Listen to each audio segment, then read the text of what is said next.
Hello, my sweet squash blossoms. This is Nicole from the Spinnacle Fiber Arts, and I'm so excited to be sharing with you my favorite technique for blocking really unwieldy shawls and sweaters.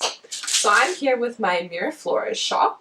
This is one of my new shawl designs, and I've knit this in Malbrigo Rasta, which is a really thick yarn. This shawl probably weighs well over a pound. And if I was going to soak block this, like put this in a basin of water, press out all the water in a towel and then lay it flat, it would be almost too heavy and unwieldy to work with.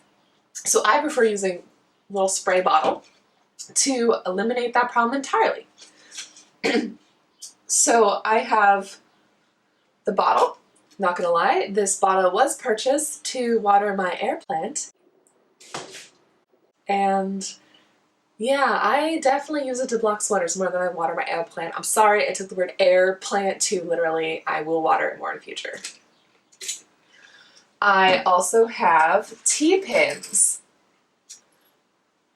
As many of these as you have in your stash is probably good. I like between 25 and 40 to block most shawls. However, I find these are constantly disappearing on us. So if you come back to them and you realize you don't quite have enough or you've lost a couple somewhere in the ether, grab some quilting pins as long as they're stainless steel and not rusted. That should be fine. If any of your pins are rusted, throw them out, clean them, whatever it is you do to get rid of rust.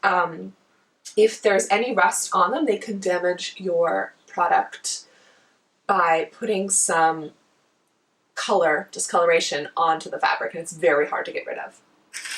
And the final thing you'll be needing is blocking wires. These are Inspinity blocking wires. I got them on Etsy, but you can use any blocking wire you fancy. Lots of the major companies have them out here. What? I just like these particular ones. They're also really fun to play with, but they'll go everywhere. Okay, so we are going to get started on our blocking. I'm going to take these blocking mats.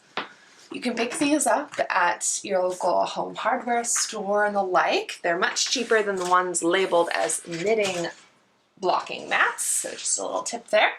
I'm going to take my shawl and take the longest edge and lay it up here, across this edge here, so that it lines up with that beautifully. I want this to kind of be in the middle of all of this, so it looks like I've done a fairly decent job of that. I'm terrible with judging the middle of things. All right, so we're going to take this and thread it through all of these edge stitches along here, just like that. In and out of all of those edge stitches. And you can see it's pretty easy to manipulate. It's kind of like sewing, but with any thread. Here we go. So I'm using blocking wires to add more support and structure to my knit. Here we go with that. Almost done. It almost does itself. Let's see. So this wire is now threaded all the way through, all the way atop the top of my shawl. And I want this to be more in line with the top of my mat, but we'll get to that later. Now I'm going to take my handy spray bottle and we're going to soak the project. I find this part really fun. We're going to soak one side. And then because this project is so thick, I'm going to flip it over. And I am going to soak the other half.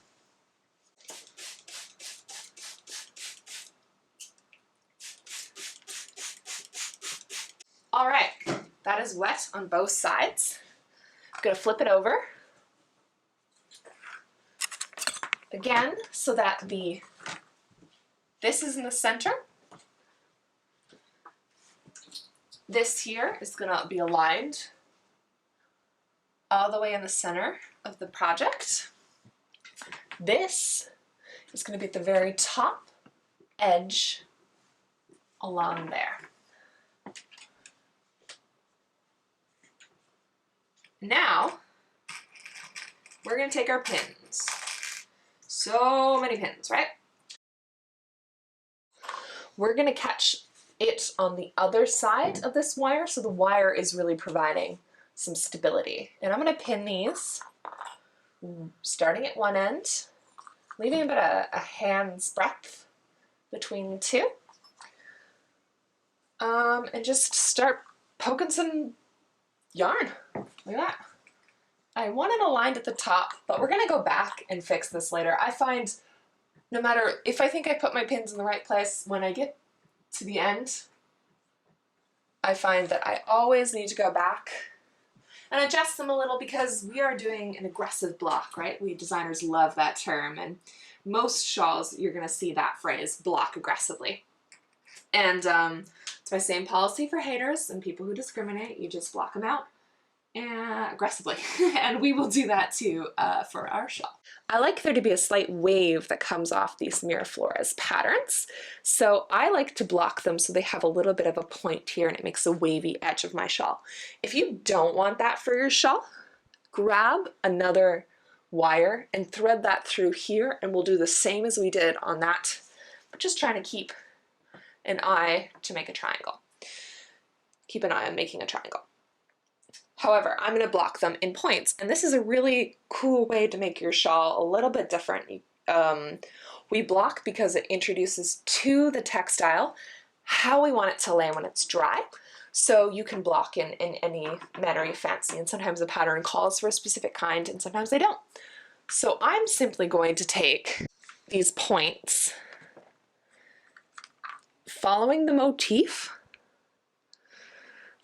I'm going to put my pin in and draw it out so that it makes this beautiful curve. Find the motif, draw it straight down. And we're going to continue doing that all the way across the shawl. And this is helping open this motif even more. You can see that you're starting to see more of those yarn overs, and the decreases, the pattern's really starting to pop. Okay, and now that we have the center spine stitch all organized, we are going to block the other half, making sure these points are lining up nicely within the motif of our pattern.